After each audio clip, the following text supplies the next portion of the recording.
We have been very profligate in our use of land. We have, for example, over the 20-year period between 73 and 94, we were consuming land at 6 times the population growth rate. And for people who think in terms of acres versus numbers, we increased our urban footprint from about 45,000 acres to 160,000 acres of land. Population grew relatively much slower than that. So that is, I would say, an indication of a lack of sustainability in terms of land consumption and land use. Transportation is similar.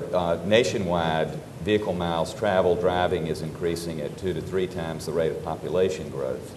The reason for that is not people preferring to drive more. It's the construction of our cities, our metro areas that require people to take automobile trips for every trip they make.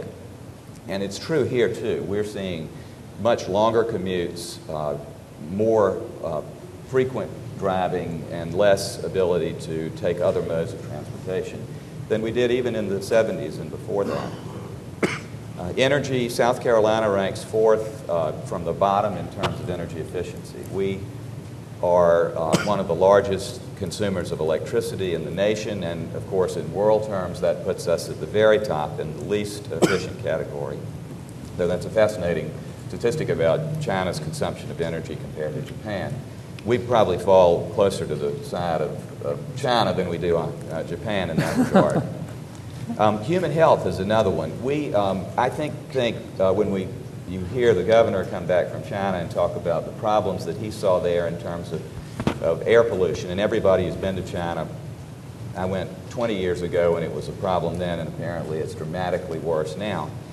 We don't think as often, I think, that we have those same challenges, and yet every coastal river in South Carolina is contaminated with mercury that creates fish consumption advisories and public health risks for people who consume fish from those rivers. We also are on the verge of approving a new port terminal. As Bruce noted, absolutely an integral part of our economy.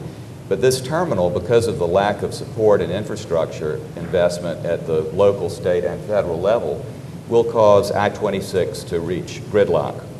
It will also cause our air quality to exceed federal standards in terms of particulate matter, which is a particularly dangerous pollutant.